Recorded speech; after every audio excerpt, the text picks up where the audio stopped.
Baik, argumentasi akan saya mulai dalam 3, 2, 1. Dewan juri, sadari mosi adalah dewan ini percaya manusia harus berhenti bereproduksi sampai bumi selesai memperbaiki krisis iklim.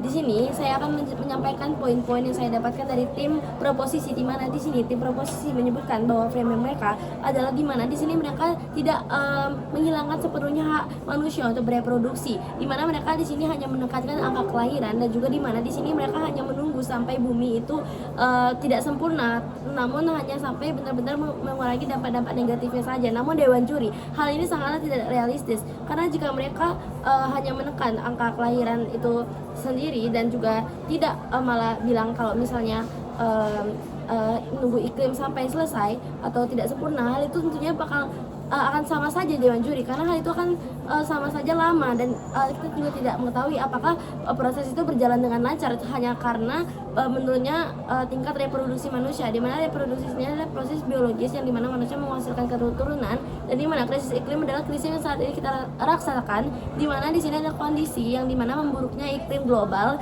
yang adanya peningkatan suhu ekstrim, cuaca ekstrim, dan di mana ini akan merusak lingkungan kita. Di mana di sini framing dari tim kami, karena framing dari tim proposisi itu sangatlah tidak simetris kedua sisi, karena mereka menyebutkan tentang tidak jelas berapa lama akan pulih. Di sini framing dari tim kami yaitu di mana di sini pemulihan krisis iklim itu tidaklah sebentar, di mana ini akan memerlukan waktu yang sangat lama walaupun tidak menjadi sempurna, karena seperti kita ketahui alam, kita tidak bisa menebak alam maka apakah bisa sesuai dengan apa yang kita prediksi Dewan Juri. Yang selanjutnya yang dimana di sini populasi itu memang menjadi faktor, namun bukan akar masalah itu sendiri Dewan Juri. Apakah dengan cara kita menekan angka populasi tersebut akan menimbulkan dampak-dampak yang efektif daripada kita harus mengedukasi dengan cara pengelolaan sumber daya tersebut Dewan Juri. Yang selanjutnya di mana di sini manusia itu malahan turut hadir untuk menerapkan atau membuat banyak teknologi ramah lingkungan yang bisa juga dilakukan agar pulihnya iklim kita saat ini. Adapun beban pembuktian atau prinsip argumen dari tim kami, yang pertama di mana seperti yang saya sebutkan tadi, di mana akar masalah yang harus kita tindakin dan saat ini adalah pengelolaannya, bukan angka kelahiran atau populasi manusia itu sendiri, karena tidak etis atau tidak logis kita menekan angka kelahiran itu sendiri tanpa berbarengan dengan adanya tindakan-tindakan pencegahan yang lainnya, di mana di sini yang sebenarnya menjadi urgensi kita tuh cara pengelolaan tersebut, di mana kita menginginkan di mana tidak terjadinya pemanasan global saat ini, bukan angka kelahiran manusia, yang di mana itu juga menyangkut di mana HAM atau hak asasi manusia, di mana manusia juga berhak untuk memilih untuk apakah ingin memiliki anak atau tidak. Hal itu juga telah melanggar HAM manusia, di mana di sini jika kita mengurangi populasi manusia itu akan menyebabkan angka produktif yang turun dan membuat ekonomi terpengaruhi karena berkurangnya sumber daya manusia. Sedangkan argumentasi saya bakal menjadi tim kontra. Baik, argumentasi akan saya mulai dalam hitungan 3, 2, 1. Dan juri, kita kenali ini adalah mosi terkait isu yang dimana dewan ini percaya manusia harus bereproduksi sampai bumi selesai memperbaiki krisis iklim. Kemudian kita ketahui reproduksi itu memang proses biologis yang memungkinkan suatu organisme menghasilkan keturunan. Krisis iklim itu adalah kondisi signifikan dan memburuknya iklim global yang terutama disebabkan oleh aktivitas manusia itu sendiri. Sini saya akan memberikan beberapa contoh. Satunya, pertama pemanasan global, kemudian kedua peningkatan suhu bumi, ketiga cuaca ekstrim, keempat rusaknya lingkungan, dan kelima sumber daya alam yang menipis. Kami memframing seperti yang sudah saudari saya sampaikan, memulihkan iklim itu bukan hal yang sementara, memerlukan waktu yang lama atau waktu jangka panjang. Kemudian kita ketahui adanya manusia adalah untuk keberlanjutan ekosistem supaya tidak punah, karena kita adalah termasuk makhluk hidup. Akar masalah bukan pada proses reproduksi itu sendiri, melainkan pada proses bagaimana cara kita manusia untuk mengefektivitaskan, bagaimana kita untuk melakukan suatu penalaran baru.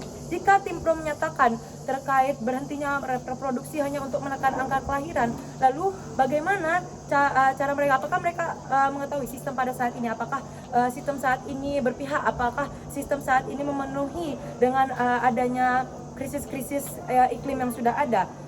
Tentu saja tidak. Kemudian dampak sosial, adanya kekosongan generasi atau gap antara generasi. Tanpa adanya generasi, jiwa produktivitas dan menurunnya manusia produktif itu akan sulit mengatasi iklim sendiri. Mengapa? Karena di sini kita sebagai manusia itu sendiri dapat memberikan ide-ide dan aspirasi baru. Pertama yaitu transportasi sistem energi. Kita ketahui kita memiliki banyak sekali pemahaman teknologi bidang ilmu. Jika hal ini ditutup atau generasi kita hilang, maka bagaimana cara penerusannya, bagaimana cara pengimplementasiannya. Kemudian yang kedua, implementasi kebijakan regulasi yang ketat.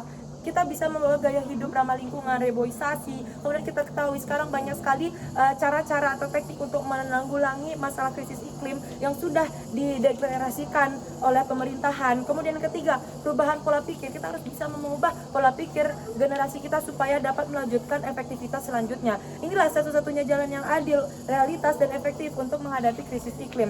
Dan jadi kita ketahui solusi itu pada investasi pada teknologi hijau, energi terbarukan, sistem transportasi, dan juga pengendalian laju pertumbuhan penduduk atau KB itu sangatlah dibutuhkan.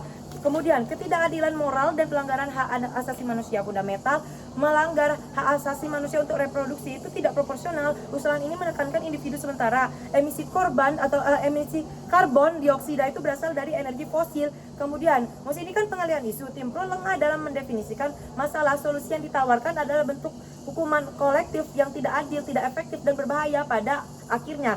Ini bayangkan, jika ada suatu kapal yang pecah, ada penumpang, ada lubang, kemudian lambung kapal yang pecah, itu adalah akar masalah. Apakah kita harus mengeluarkan penumpang? Tentu tidak, kita harus menggali akar masalah untuk mencapai efektivitas ke depannya. Terima kasih. Saya bangga menjadi tim kontra.